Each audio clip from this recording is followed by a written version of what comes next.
Welcome, everybody, to another episode of The Thoughtful Bro. Happy New Year. I haven't been here in the last 5 weeks, but I am so happy to ring in 2025 with an incredible guest. I have oodles and oodles and oodles to get to with Deborah Treisman today on the show. Deborah is the fiction editor for The New Yorker, and I just can't wait to have this conversation. But first, a little bit of introduction. We are live streaming, as always, on A Mighty Blaze, on Facebook, and on YouTube. The Thoughtful Bro is here every week to talk about what makes great books tick, what makes great authors tick. And A Mighty Blaze is an all-volunteer initiative that connects writers and readers virtually. At A Mighty Blaze, we're never asking for money. If you want to show the love, you can just retweet us, repost us, follow us, tell your friends about us, all the things. And if you are in the mood to spend money, I have an idea for you. You can spend it on books that gather up some of the finest fiction of the last century, edited by one of the most gifted and influential editors around, Deborah Treisman. Books like A Century of Fiction in The New Yorker. We will put links to buy that in the chat. So go ahead, buy one for yourself, one of your favorite fiction-loving friends. You will not regret it. If you want to ask a question to Deborah, a lot of questions have actually already come in, but we're going to spend, we'll save about 5 minutes or so at the end of the interview to get to your questions. Just please post them in the chat and they will make their way to us. And now, on to this week's guest. Deborah Treisman has been the fiction editor of The New Yorker for over 20 years. At the age of 32, she was the youngest person to become the magazine's fiction editor and only the second woman to do so. She's edited a who's who of global fiction writers today, including Salman Rushdie, George Saunders, DeLillo, Jennifer Egan, Zadie Smith, Murakami, and scores more. Treisman also hosts the popular New Yorker fiction podcast, where authors read and discuss their favorite New Yorker stories written by other people. And she also hosts the Writer's Voice podcast, where their authors talk about their own fiction, which has appeared in The New Yorker. She's on the show today, as I mentioned, to discuss the new anthology that she has edited, A Century of Fiction in The New Yorker. Deborah Treisman, welcome to The Thoughtful Bro. Thank you for having me. So, as I said, I'm so excited. But first, I was trying to explain to like a literary civilian what it means to have you on the show. And so I said, look, The New Yorker is sort of like Saturday Night Live. It's like once a week, and there's some one story gets published each week and one author is in the spotlight. And so I think the analogy that works for me is that Deborah Treisman is the Lorne Michaels of American fiction. Does that work for you? I guess. Okay. Yeah, I'll go with that. I think it works. I love it. But so folks, here's what we're going to cover today. We're going to talk about Deborah's philosophy as an editor. We're going to talk about the writers she works with and how she works with writers. And then we're going to get to that big mysterious thing that like every writer in America thinks about, which is how things work deep inside The New Yorker. We're going to try to kind of peel back the layers and figure out how a piece of fiction makes it from some author's desk all the way onto the pages of The New Yorker. And then, as I said, we'll take some audience questions. But Deborah, let's just start out and just introduce people to what this book is. So The New Yorker was founded in 1925. It was like a humor magazine back then. There was kind of some punchy, light fiction in it, but it obviously has grown in stature over the years. You reviewed 13,000 or so, or there have been 13,000 pieces of fiction in The New Yorker, and you winnowed it down somehow to like 78 stories. How did that work? I actually have no idea because basically it was very hard for me to do my regular job. So if you sent me a story sometime last year, this is why I have not answered. I don't know. I started with just ideas of stories from my time here, which is 27 years. So a quarter of a century, thinking about which stories, I couldn't forget. And I tried to find some kind of compromise between having stories, of course, by the writers who were kind of defining for the magazine. And it's not just the Cheevers and Updikes, but also Barthelme and Borges and other writers whom people don't realize were frequently published in the magazine in their time. So a compromise between feeling there were certain writers who had to be included and feeling that what I wanted to put out was a book of stories rather than a book of writers. and especially when it comes to recent years, because there are 50 other writers that I've worked with or, published while I've been here that I would have loved to include. And there was no way to include everyone. So then I had to focus in on stories that just hit a nerve or hit one of my nerves, I guess. I would imagine it was sort of like planning a wedding. There's sort of like the last person out. You're always like, oh, if I just want to invite that one last person, but you got to draw the line somewhere. Yeah. And I had probably a long list of about 125 that I cut down to 78. Mm-hmm. And those cuts were really, really hard. Mm. Yeah. There are some super famous landmark stories in this collection. Just to name a few: Perfect Day for Banana Fish by Zadie Smith, The Lottery by Shirley Jackson, Brokeback Mountain, Cat Person, one of the most viral short stories of all time, is in here. I guess what I would ask to you is, like, now I know you have to be diplomatic, that's part of your job, but maybe we can just choose from, like, among authors who have passed away, but, like, is there one or two that are like your all-time faves that are in this collection?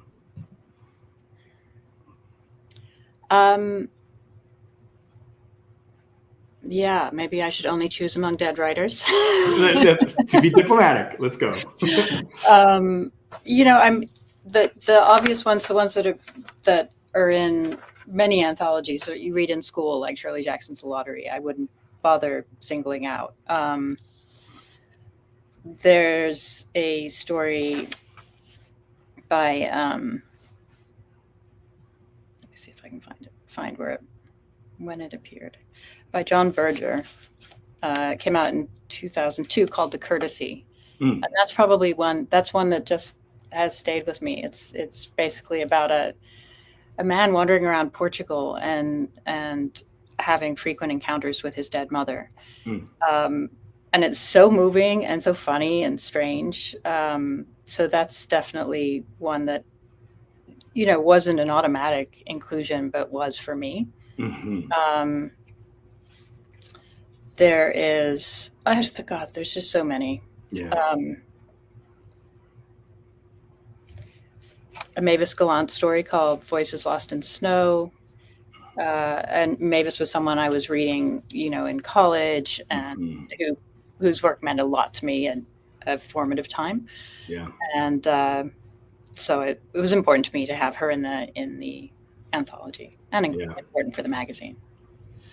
Yeah, I mean, looking through this thing, it's sort of like listening to kind of like a best of the Beatles. It's like, it's almost overwhelming. Like, you sort of, like, in an album, you need some duds, so you can kind of tune out and then appreciate the good ones. But in a collection like this, it's just like, oh my God, there's that story. Oh my God, there's that one. And it's sort of overwhelming a little bit to look at that table of contents. Yeah. Well, I was talking to someone recently who said they were just going to read one story a day. So it was going to be a 78-day process.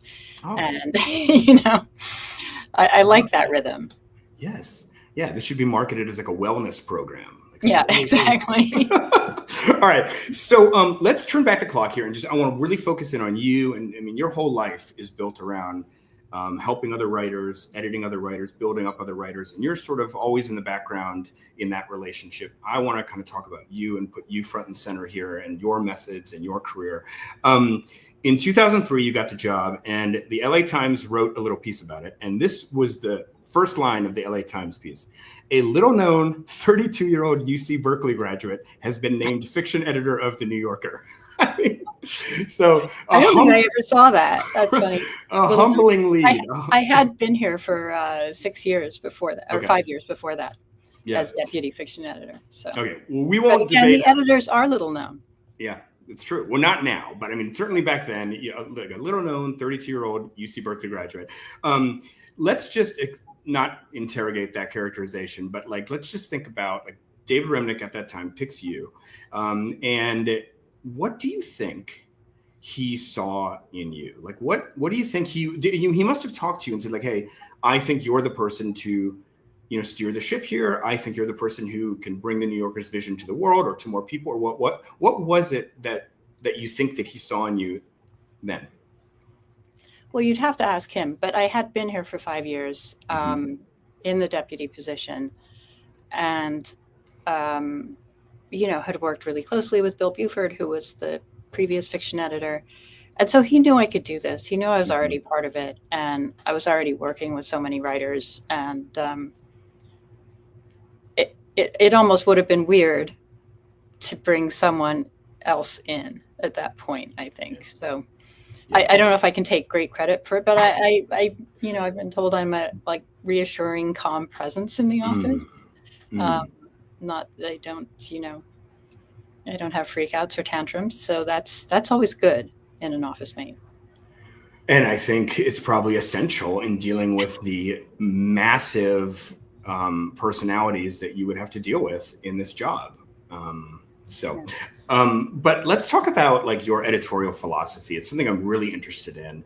I was reading once about Maxwell Perkins, and I couldn't find this quote online, but I believe he said something like, this is the editor of Fitzgerald and Hemingway and others, and he said, "My job is to bring the latent energy within a piece of fiction to the surface." So that's kind of a way that he described an aspect of what he does as an editor. I'm going to read you a couple quotes that I've heard from you over time.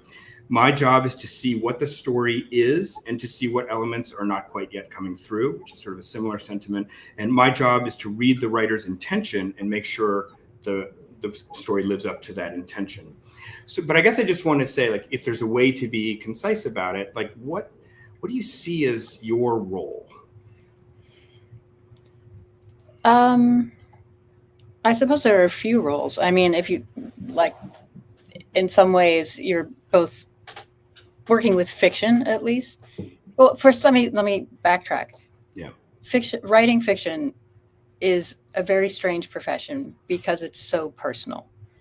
And because a writer sending a story or showing a story to readers is showing something of herself or himself and revealing something about the characters that the writers dreamed up, revealing something of their knowledge. It's sharing understanding, and sharing language. So it's very personal. It's not like, someone has, actually carpenters will come after me for this, but I was going to say, it's not like someone has built a table and put it up for sale. It's they've taken a little piece of their soul and put it on the page.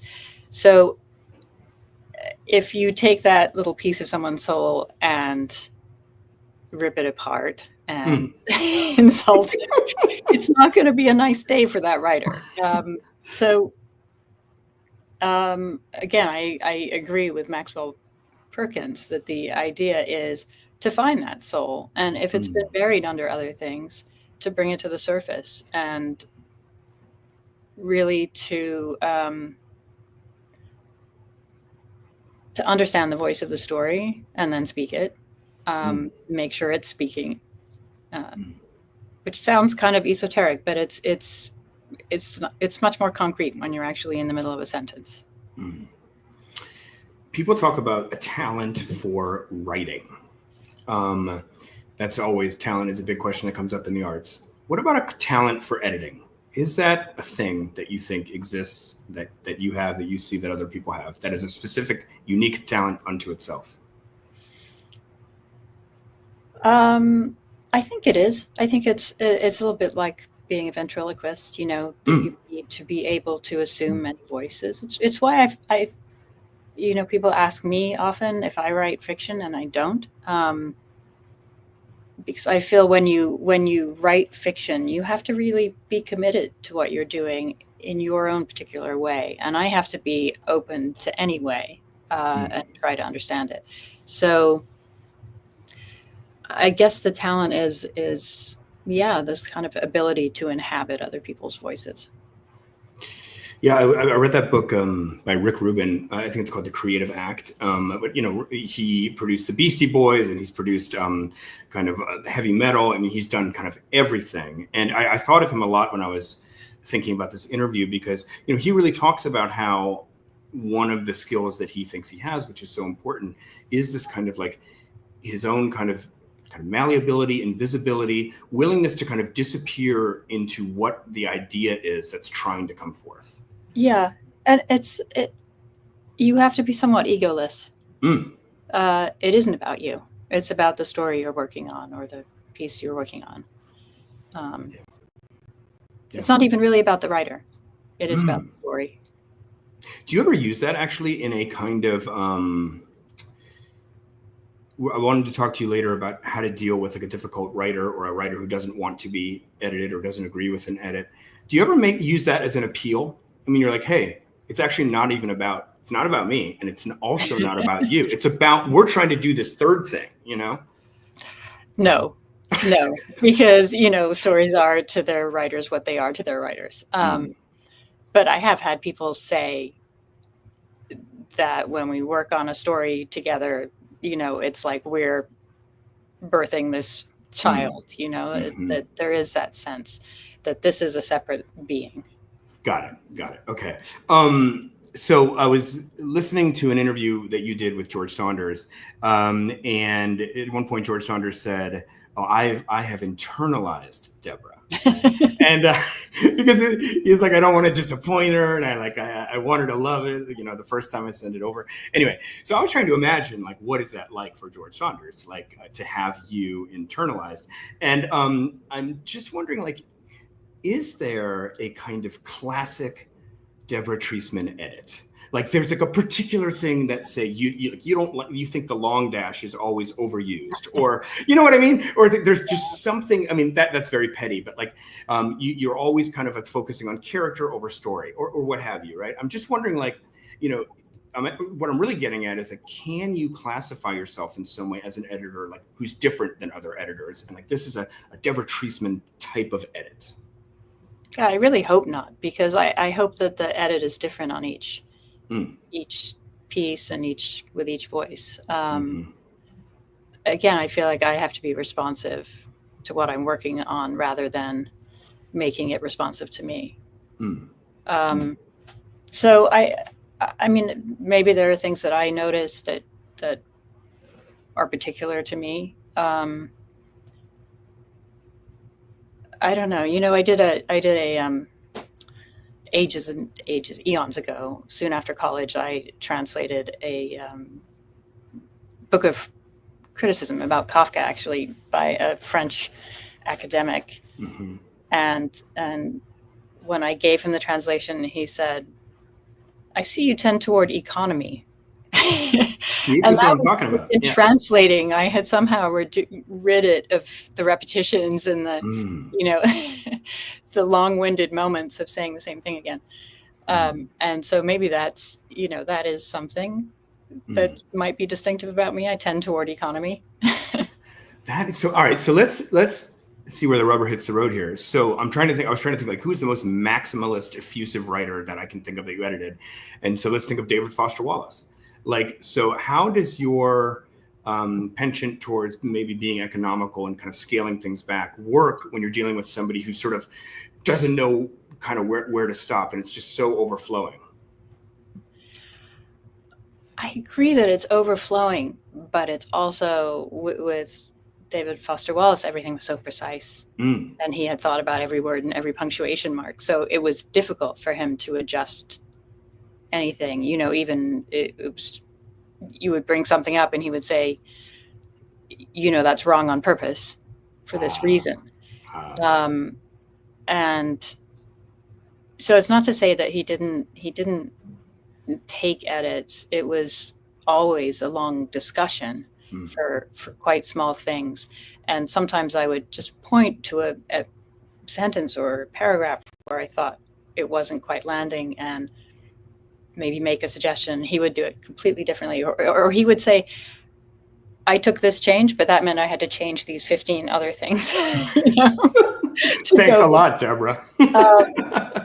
No, I mean, he was actually very responsive. Like he did want his pieces to be as good as they could be. And he wasn't, I don't think I ever did anything that offended him. And that's another part of the process. It's never this draconian, you have to make this change or else I'm not publishing this. That's not what it's like. It's I find generally writers are grateful to be told if something's not quite working. Mm-hmm.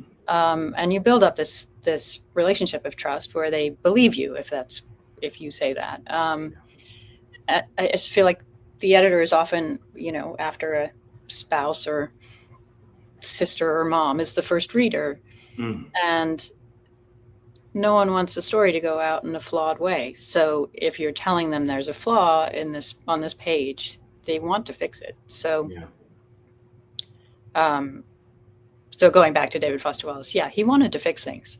Yeah. But he had thought about every word. Yeah. Can you talk about how important trust is? I have found in my career, both as an editor and a writer, that trust is just the most essential thing. And I feel like sometimes as a writer, there have been occasions, certainly for myself, where it's almost a blind trust. And you think, you know what? I have an instinct about this, but I really want to meditate on it. And I'm going to meditate on it because of my trust and admiration for this person. So I guess my question to you is just talk about how trust plays a role and how you establish that trust. Well, first, I don't want anyone to have blind trust in me because I could be wrong. Mm-hmm. And, we have a fiction department. It is definitely not just me. Cressida Leishan and Willing Davidson have been editing fiction alongside me for decades. And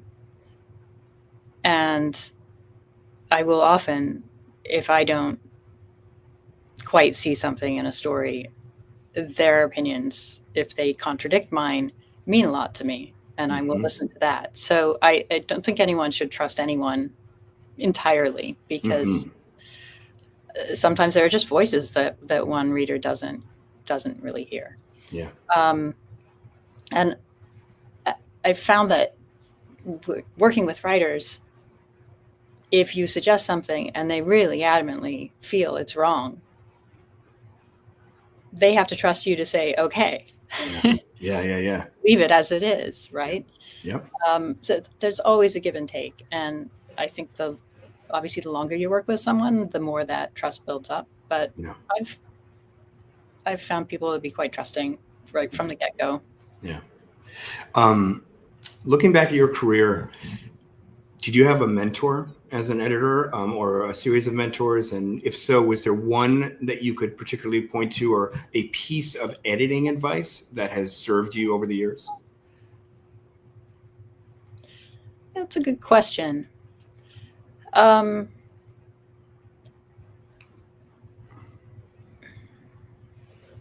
think initially, no. I was kind of making it up as I went along. But I would say, like, if I had to say it, my mentor was reading.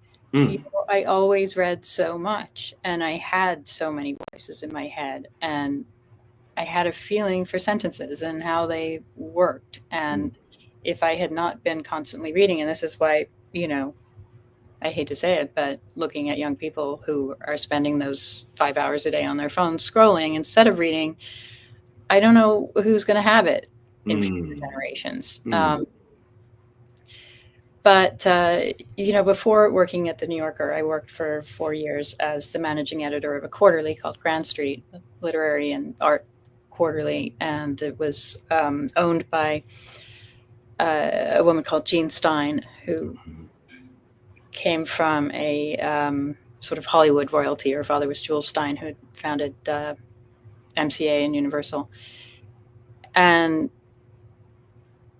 she was, she was difficult to work for sometimes because, for many reasons, but she was brilliant. And I did learn some editing things from her, for sure. She had done an oral history of Edie Sedgwick. She was just this incredible interviewer. And she was an incredible interviewer because she knew to really act as though she knew nothing while interviewing, and people would then explain. And so she got so much information from them. And so that's not quite editing. That's more like eliciting, but then she was quite dramatic in editing. So I feel like I learned a lot from her. You were once asked what makes a great writer, and you said obsessiveness and dedication certainly help. I mean, I feel like you're someone who, there's hardly an author who's well known in literary fiction who you haven't worked with.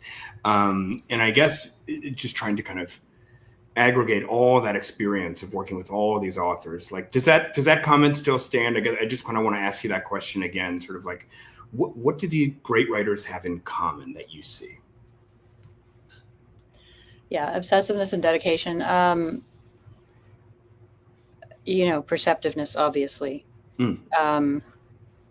They're observers, good observers. And they also have little voices in their head that say strange things, often. And probably it takes some confidence, right? You have to have a conviction that you have something to say. You have to have a conviction that you can say it. Yeah.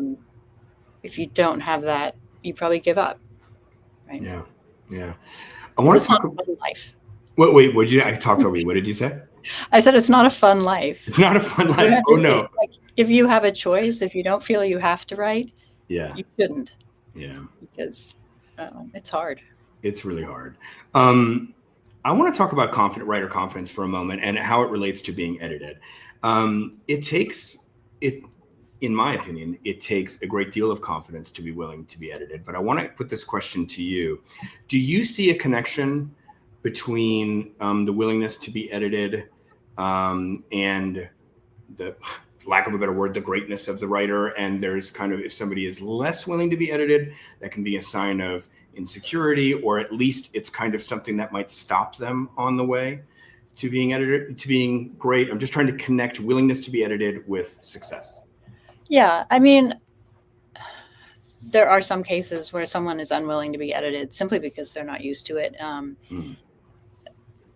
British writers are not edited the way American writers are. Then they're not used to it. How does that work? And there can be, they're just like, there isn't very much hands-on editing with fiction in Britain. There's some, there are people who do it, but so, sometimes British writers have been caught off guard. It happened to me with Martin Amis. Oh, really? I sent him a proof on a story, which was really quite mild, not heavy-handed, and he called me and he said, what I sent you was not a draft. It was a finished story. And I said, oh, okay, Martin, I see, like, some of these things you think are unnecessary, but maybe we could just go through it, and maybe there's one note or two that might be helpful. And then, took maybe half of it. But so it wasn't that, it was just sort of shock at seeing writing on his story, which he thought was complete. And so you do get, I think that response was not one of insecurity. But in general, I've found that, the more experienced a writer is, the more open to editing, because that writer knows that they can say no if they don't agree, and because they've been helped in the past by editing, and it's allowed them to see new ways of doing something that maybe even they weren't quite happy with as it was. And it does happen that writers earlier in their career do have that insecurity where they feel they've built this kind of precarious house of cards, and if you take one card out, the whole thing will fall. But I have not encountered very much resistance. And maybe it has to do with the fact that I'm not, telling people to change what they've done in any substantial way. If I don't think the substance of a story is working or promising, I'm not going to try to edit it or suggest a revision on it. You said something really interesting once. It was that you sometimes will reject a work from a big name, brand name author because you feel like they have sort of worked on it too much, and it's sort of become too precious to them. It's become too ripe, and you feel like there's sort of not a place for you, and any edits you have may be refused. I just thought that was sort of an interesting thing, that like an author's relationship to something can be a cause for, like you're just saying, like, yeah. Did I put it that way? I am paraphrasing. Go ahead and correct it. I don't think I've ever turned anything down because I thought there was no place for me to edit. Okay. I think, you know, if you work with a brilliant writer and you publish that person's best stories, and then you get a story that's kind of B-list for them, that's maybe just doesn't quite have, and often they know it, doesn't quite have what the other stories have, what their best stories have. You know, I was going to say my feeling, but it's also a general feeling, and it's a long practice at the magazine. Roger Angell definitely felt this way. Our feeling is that you're not doing that writer any favors. Even if their second best work is better than somebody else's best. You're not doing them a favor by putting out in the world their second best. So, you know, if we hit that, then we might say, you know, there's room to improve this one, or maybe you want to rethink it in this way, and so on. And often they do. Okay. On the positive side, can you think of a time that you received a work of fiction that it was just the first read just absolutely like blew your socks off, and you were like white knuckling it, like, oh my God, what is this? It was so good. Is there a way do you feel comfortable singling out somebody for praise in that way? I mean, it's happened many times. Yeah. There's rarely been a story that didn't need anything at all. Yeah. I mean, but yeah, there are just the stories where they hook you from the beginning. Yeah. You know? Yeah. Okay. So let's talk a little bit about The New Yorker, because this, you know, The New Yorker is, as I said, the Saturday Night Live of fiction. It's one of the biggest and greatest and longest standing American cultural institutions. And certainly any fiction writer in America, it's sort of a rite of passage that you at one point send something to The New Yorker and you get it rejected, which happens to about 99.9% of us. And I found out when researching this interview, also happened to you when you were 11 years old. Is that true, that you sent a story in at 11? Yeah, I should never have fessed up to that. Do you remember what the story is about, or should we just move on?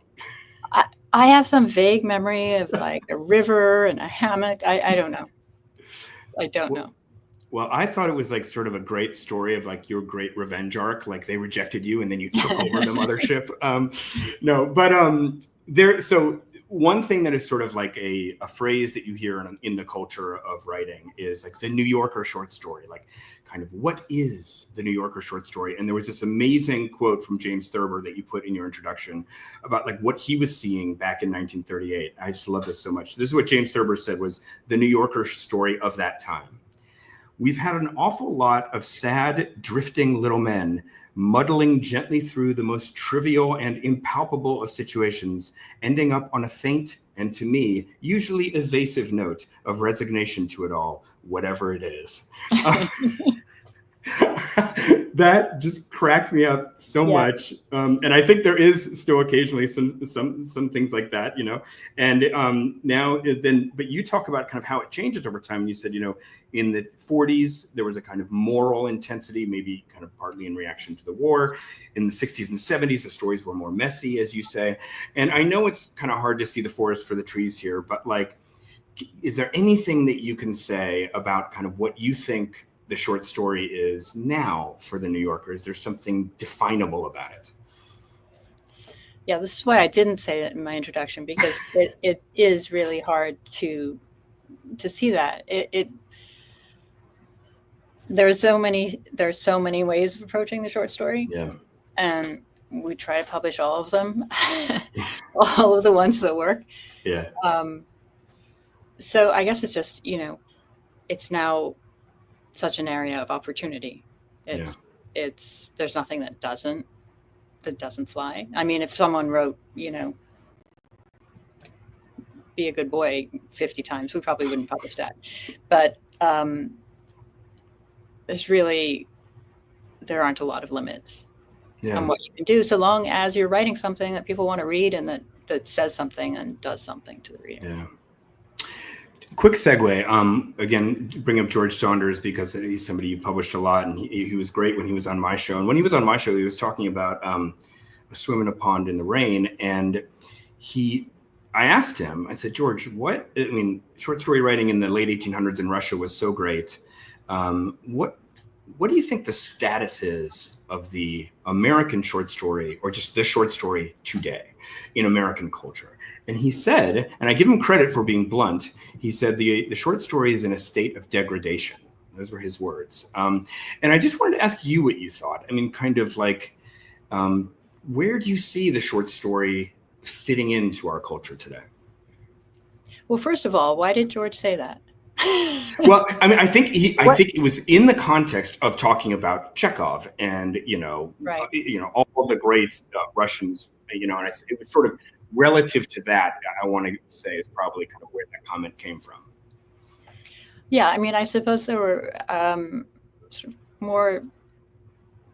there was more structure and more strictness about form in those stories, and so now you can sort of sprawl. And the risk is that with no rules to break, what are you doing, right? Mm-hmm.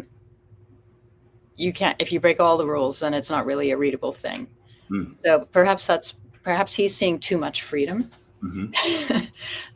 in stories. But, people are constantly saying it's the death of the short story. People only buy novels and so on. Yeah.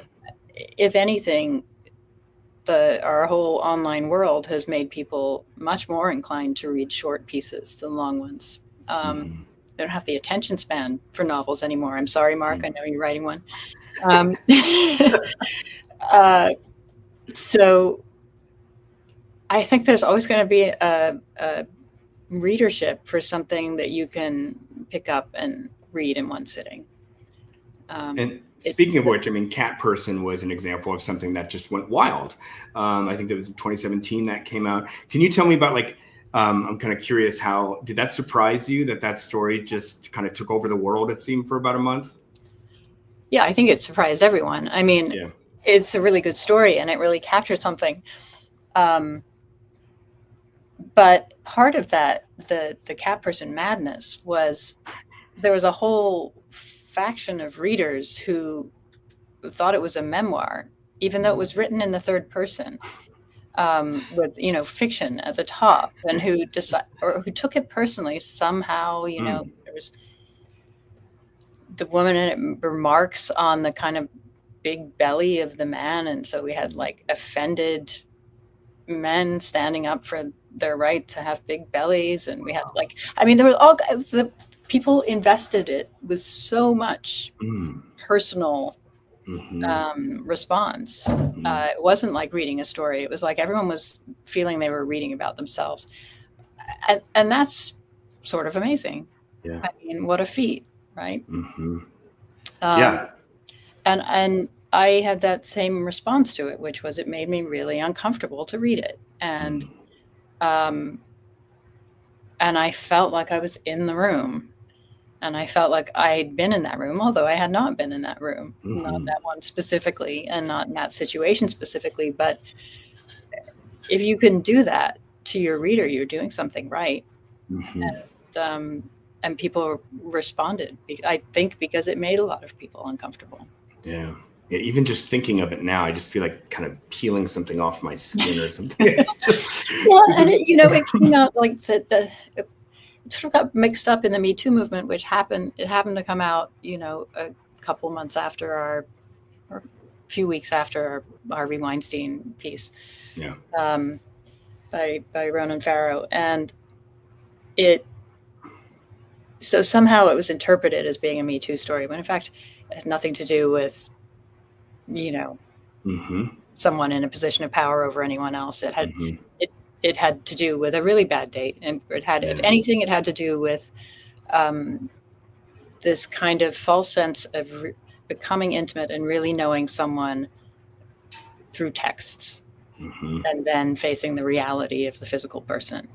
And so it wasn't about Me Too, but people kind of lumped it in with that, and it seemed to speak to them of the only small level of overlap was the fact that it involved sex that began in a consensual way and then felt wrong to the woman, who could have probably extracted herself in the story, but didn't, because it was too much work to do. And so that was a situation many people have been in, I think. And so it felt on borderline. It had something to do with consent, but it really wasn't. It wasn't a statement story. And in fact, it had been written. It had sat, I'm sorry, Kristen Rapenian, it had sat in my inbox for at least 6 months before that. So wow. So there's hope. There's hope for all of us. So let's actually get into that. And I just want to run through just a couple of mechanics of how stories get into the New Yorker, because I think it's fascinating for people. Yeah. So first of all, how many submissions do you think you get per year? Per year is really hard to say. I mean, I think we probably get, to fiction department members, we probably get about somewhere between 100 and 200 a week. To the unsolicited, fiction at newyorker.com, probably the same amount or more. So figure a few hundred a week. A few hundred a week. Okay. So, I think I'm doing the math right when I'm thinking that's maybe 10 or 20,000, somewhere between 10 and 20,000 submissions per year, perhaps. I mean, I don't sit and count. Yeah. So, yeah. And I don't see my colleagues' inboxes, but it's a lot. Right. And just another question is about kind of the slush pile. And I'm not critiquing the merits of the story you submitted when you were 11. I have my New Yorker rejection when I was 17. It was a poetry rejection. But who is fielding the 17-year-old Mark Cecil, 11-year-old Deborah Treisman submission? Is that an intern level person or what? We have several fiction readers who work 1 day a week and just read those manuscripts. And if there's anything at all promising, they pass it along to one of the editors. Got it. Sometimes they're MFA students, sometimes they're older, doing other part-time jobs. They're all really smart readers. Okay. Talk to me about what, I know this is just, I feel like you've sort of already answered this question, but I'm just going to ask it again. But what are you looking for? What is the thing that is going to when it, let's say of the 10,000 a year, 200 make it really into serious consideration, and then 50 end up in the magazine, whatever. To get down to that final level, can you kind of qualify what is it that they have, the special thing? No. When you see it, you know when you read it, and we don't always agree on every story. That's why I basically, stories are sent to me. They're sent to Cressida Leishan, the deputy fiction editor. They're sent to Willing Davidson, who's a senior editor, and they're sent to Dennis Shue, who's an assistant fiction editor. So we read our own submissions, and then if there's something we want to take seriously, even if we think it probably won't end up in the magazine, we share that. And then once a week we sit down and talk about whatever stories have circulated that week. And sometimes it's 2 and 2, 2 pro, 2 against. Sometimes it's, how do you break the tie? I mean, I get to be the tiebreaker if I want to be, but I also will, if say I'm pro and 2 people are strongly against, I will think about that. It's about listening. It's about discussing, and sometimes I'm a little anti something, and and someone else will see greatness in it. Mm. And so there's a lot of flexibility in those discussions and openness, and that's probably, I have this conversation when we do look for fiction readers, because we'll ask prospective people to read stories blind, with no names on them, and write opinions of them. And I find that they're very often feel that it's their job to find fault and to say, well, this is, this isn't working, this is wrong.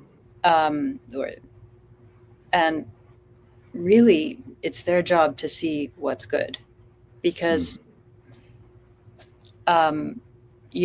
every really good story has some things wrong, almost every, as we've said, and you have to be an open reader. And that doesn't mean that you pass along, 90% of what you read in the slush pile. It just means you have to have the ability to see if something actually has that originality or that insight. Given the amount of submissions that you go through, is there any thing you could say about the trends that you're seeing? I'm just kind of curious. Like, sometimes I talk to my agent about this thing, like, what are you seeing a lot of? Is there a certain kind of over indexing towards stories about XYZ or stories in the style of ABC? There have been times in the past where I felt like we were getting a lot of something similar. And sometimes you get stories that respond to external events. So you might get a lot of stories dealing with Gaza, or a lot of stories in which Trump figures in some way. There was a period where I got a lot of stories with creepy clowns. Okay.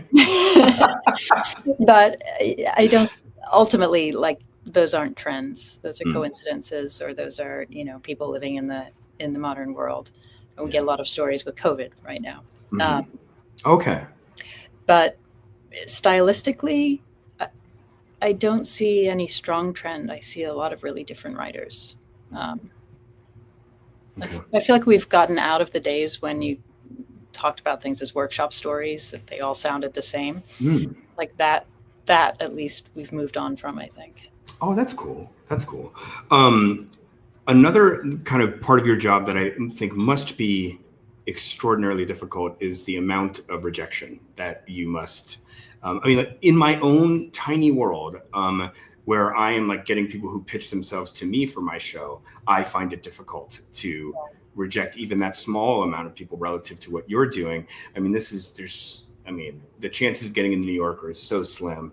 I'm just curious, like, for any either A, techniques of like kind of softening the blow, or B, any kind of like philosophy that you have about turning away authors. You mentioned something before about how sometimes you're not doing a favor to an author by publishing their B work. So that's like an example of that. But just talk to me about kind of what you've learned about rejection, how you handle being that person, which must be a difficult thing to do. Yeah, it's hard. I do remind myself that a lot of people send stories in like they're buying a lottery ticket, right? They're not actually expecting to succeed. Right. But it's particularly hard to reject stories by writers that you work with and have a relationship with. And just in general, I try to make it clear, and it's often true, that because a story isn't right for this particular magazine and this audience does not mean it doesn't have something, does not mean it wouldn't be published somewhere else, right? I don't know. I guess those are my best tips. If a story is really not working, don't offer up advice, because the writer will change that thing, send it right back. I've learned that the hard way. If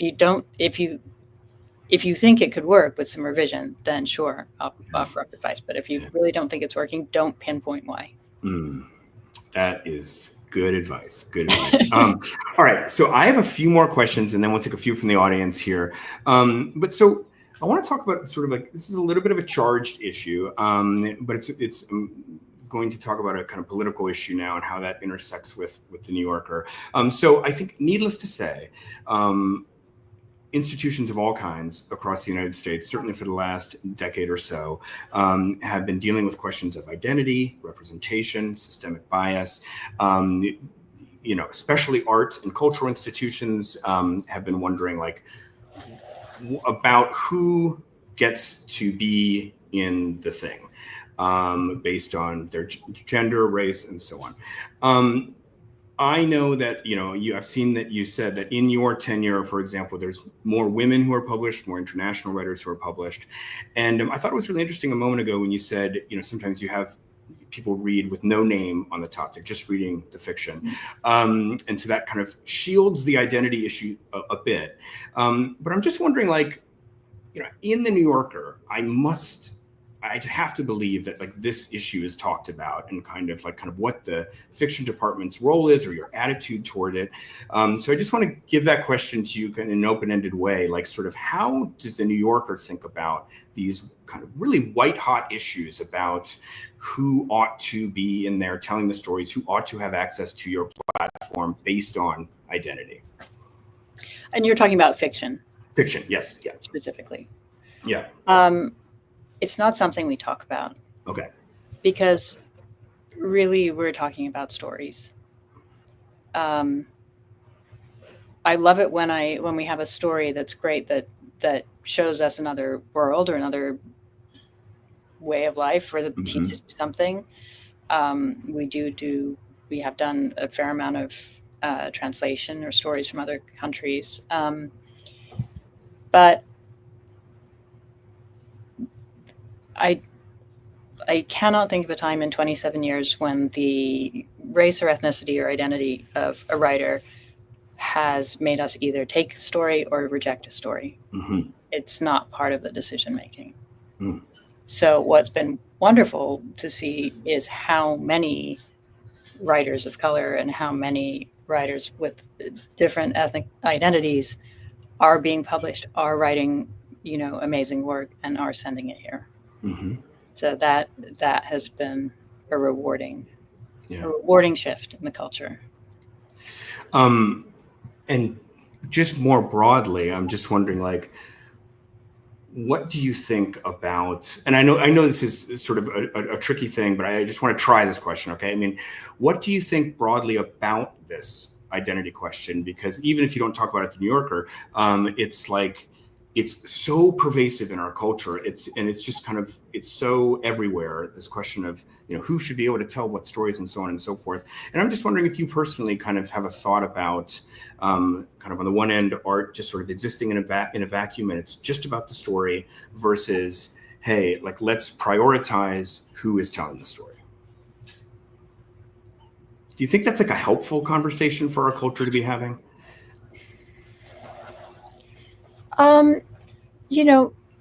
It's a problem if someone is telling a story that person doesn't know how to tell.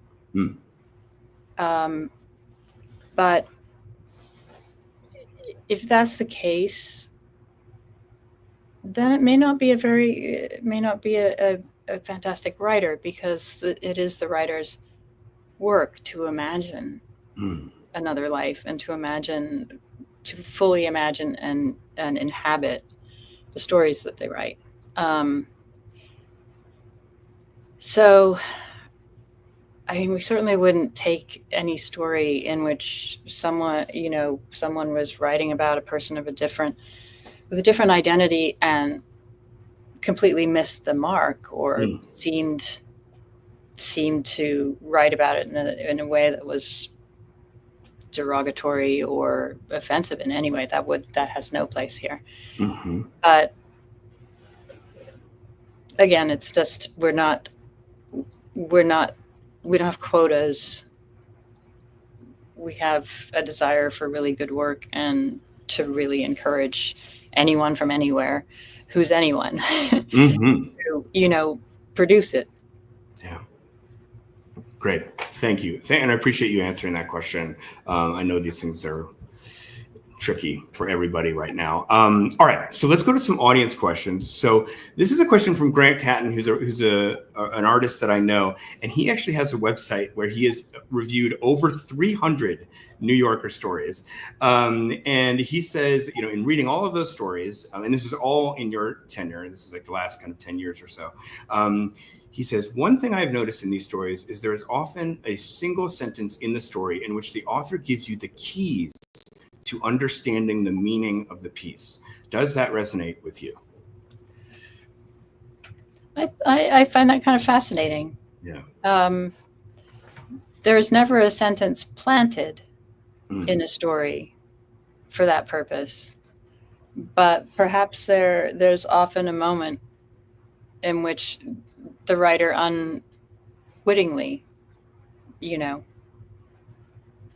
or wittingly, I suppose, says something that is at the heart of the story. I don't know. Can you think of an example, Grant? Can you type in an example in the comment box? Oh, that's great. All right, Grant. So if you're still on, Grant, then just type it in the box, and we'll try to circle back to that. Okay. Let's see. I have. Okay, here's this is sort of a funny question from Jeremy. Hi, Deborah. One question. Do you, like me and everyone else, also have a stack of New Yorkers in your house that you refuse to throw away? I don't bring them home. They're in my office. But they're stacked up there? So often I'm reading what's in them before they come out. So yeah. They're in my computer, really. Oh my gosh. I feel like it's like a secular sin to throw away a New Yorker. My method is actually I save them up in a stack, and then anytime I go on a flight, I take like 7 of them, and then I just plow through them on my flight. I mean, I find it really heartening that you and the person who asked the question are reading them in print. Yes. So. Oh yes. I love reading them in print. It takes me back. All right. Let's see. We had another question in here. Okay. Do you respond to all the people that send submissions? Thank you, Renee. I respond, or someone else in the department responds to everything that's sent to me, I hope. The unsolicited submissions do get a response. It might be a form response, or it might be a more personal one. But so, yes, I think we do. Okay. That's the idea. Great. Well, I when I got my poetry rejection when I was 17, I taped it to the door of my dorm room.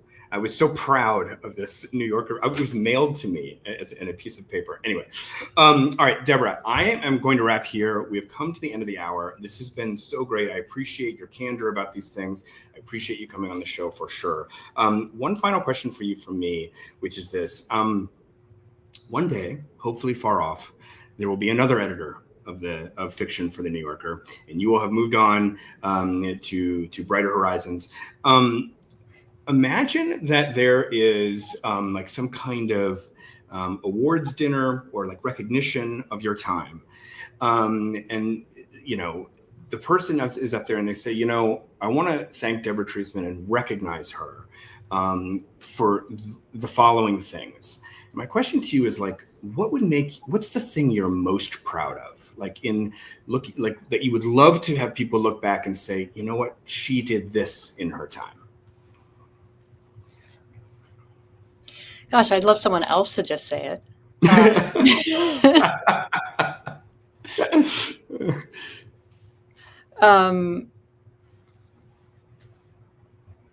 I guess just, a sensitivity to language and writing and skill at making it, at improving it or making it what it can be. Yeah. So that would be what I would hope someone would credit me with. I love it. All right, Deborah, we're going to end there. Thank you so much, everybody. I'm sorry I didn't get to all the questions, but this has been a wonderful hour. Deborah, thank you so much. Thank you for all the work you do. Thank you for being such a kind and gracious soul. I have such faith in this institution that you're the head of. And I just feel like we need more kind people out there in this world. It's hard out there for writers. So thank you for everything you do. Thank you for having me. All right. We'll see you next time on Thoughtful Bro, everybody.